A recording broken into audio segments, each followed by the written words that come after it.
Welcome to the Solemn Vanguard channel. Today I'm going over my prison deck. If you still need any Vanguard cards or accessories, be sure to go to 50cards.shop and use the code Solemn. I think they have like clan collection splits still. They probably will have like set 5 splits, premium collection. They'll have literally everything. So yeah, 50cards.shop, use the code Solemn. So this deck is a bit of a weird one. Most people probably don't assume that I have a prison deck, but in fact, I built every single overdress deck out there. Every single set. I want to be prepared for the meta. And so while I'm not necessarily going to try to, completely break it, make the best list ever, try to go like, oh, I'm going to play 200 games with this deck, like I would do for, premium, or I would do for, let's say, BRO, like with Gravidia, I went pretty ham as well. I will still test it out, still have a feel for the deck, still know like, okay, this is how this flows, this is where it bricks, this is what I want to, target. And so yes, I do in fact have a prison deck. Now, shout out to Different Fight. This list isn't the exact same as his, I think, but I did start from his. And my reasoning for that is that that's the list that most people are gonna be playing. They're gonna go to the channel, they're gonna go, oh, this is the list I play. They use that, and that means that now when I play with said list, I will then also know how to counter the version of the deck that most people play. That's a little pro tip right there. So yeah, shout out to Different Fight for sure. He's obviously gonna be the prison gang #1 guy. That's definitely not me, but with that being said, this is the prison version I'm playing right now. So for our lineup, nothing changes here. I think this is pretty self-explanatory. There aren't many decks in Overdress where people go away from their typical ride line. Gravidia World is an example. Magnolia also dares to do that. Beyond that, I haven't seen much innovation there, let's say. Actually, that's not true. I think I recall playing against a solid player in BRO as well that uses the Bruce ride line or part of it in one of their decks. I forgot their name right now, but they were pretty smart. But yeah, those are exceptions for sure. So we have a ride line, and now we have the most important part of the deck, the most broken card from set 4, this beautiful lady. I don't know what they were thinking when making this card. It's pretty incredible. The only weakness that this deck has is that it needs to keep drawing this to get that incredible value. But when you place it, you basically says, Mister, I'm just taking everything you own. Goodbye. This card is just wow. If you're a prison player, this is your dream card. It does everything. The big weakness is you do need to keep drawing into it. But you had to do that for Persona Riding anyway, so it's not that much different. Then we have basically Darkface.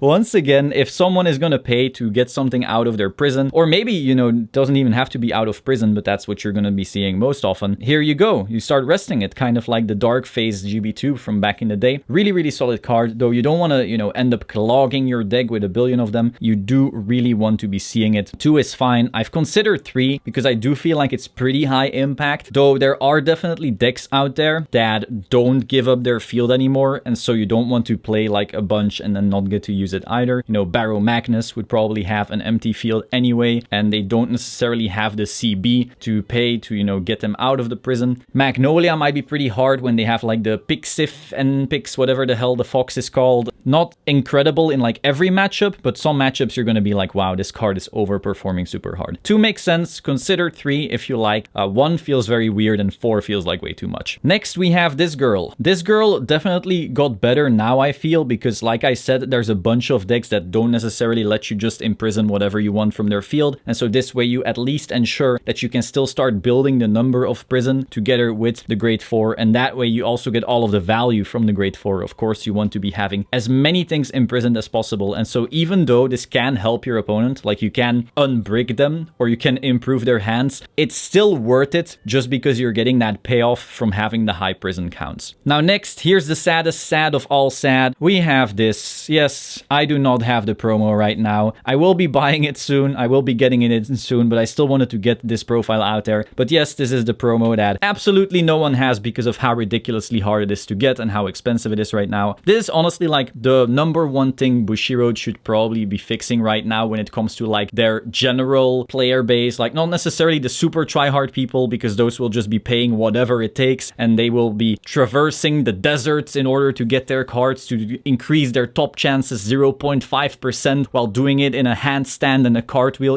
Those types of people, they'll get their stuff, that's fine. But for the typical player out there, they're not gonna jump through a burning hoop to get a promo because it makes their deck better. And so it would be nice to get those promos inside boxes again, to not have super meta staples tied behind the hard to get promo. Now, if you do not have it, because I hear you screaming, where can I get this promo? It's impossible. What do I replace this with? Because I don't want to shelve out however much it is. Maybe it's 120 to get your playset or whatever. If you don't want to do that, I would play the blue girl. I forgot her name, but she's a triple rare, and when your opponent calls something out of prison, they lose power. That blue girl is what I would play over the promo. Is it as good as the promo? Hell nah, but it's all we got. So yeah, if you're wondering, I can't afford the promo. To me, blue girl is the way to go. But if you can afford the promo, boom, 4 off instantly. Card is insane. Next, we have a red girl. Again, this is our OG.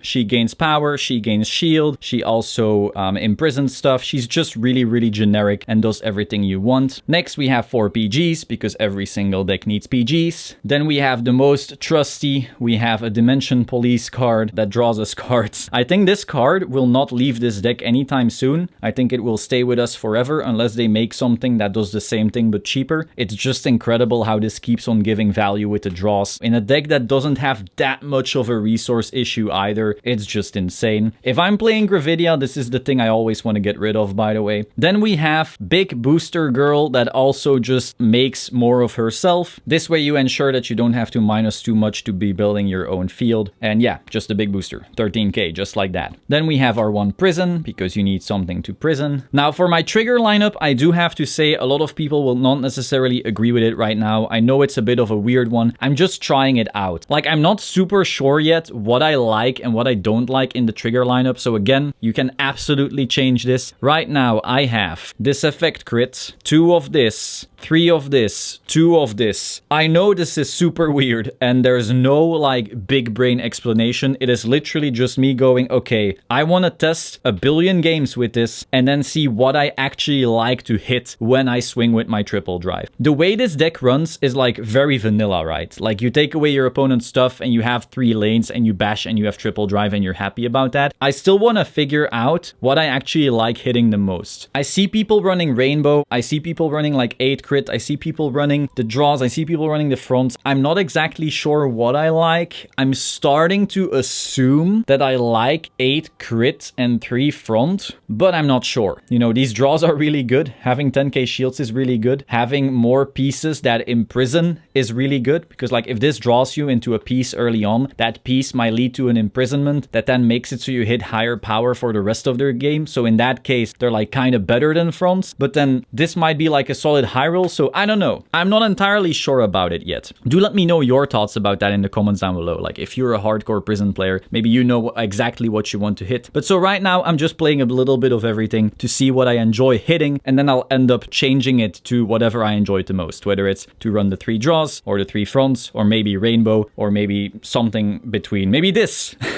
But I doubt it. I don't think I will end up sticking with this exactly. It's just me trying everything. We have the 1 over trigger because it's absolutely insane, and then we have the 4 prettiest heals in Brandgate in my opinion, the girl, the Link Joker. So yeah, that's the prison deck I'm using right now. Again, it's probably pretty similar to different fights. I just gave you my reasonings as to why I haven't changed certain things or why I have changed certain things, like I'm trying out with the trigger lineup and so forth. Feel free to give me your input in the comments down below. Be sure to like and subscribe. And again, if you need anything Vanguard, go to 50cards.shop and use the code Solemn. I will see you soon. Ciao.